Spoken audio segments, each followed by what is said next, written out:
In today's video, I'm going to teach you how to delete a channel in ClickUp.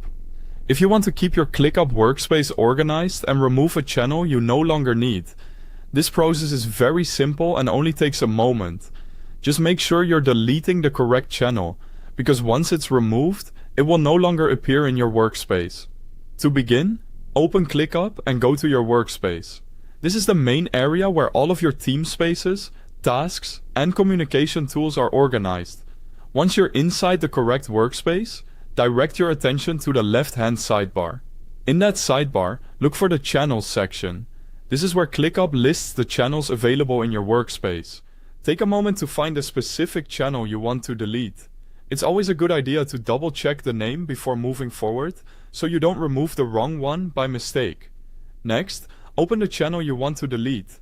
This will bring you into that channel, so you can access its options and settings more easily. Once the channel is open, look near the channel name for the three-dot menu.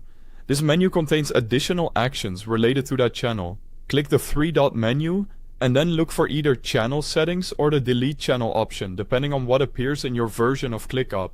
If you see Channel Settings first, click that and then continue to the Delete option from there. If Delete Channel is shown directly in the menu, you can select it right away. After that, click Delete Channel. At this point, ClickUp will usually ask you to confirm the deletion. This extra confirmation is there to help prevent accidental changes. So read the prompt carefully and make sure you're removing the intended channel. When you're ready, confirm the deletion. Once confirmed, the channel will be removed from your ClickUp workspace. You should no longer see it listed in the Channels section of the sidebar. And that's all it takes. Open your workspace, find the channel, use the three-dot menu, choose the Delete option, and confirm the action. It's a quick way to clean up your workspace and keep only the channels that are still useful for your team. Thanks for watching.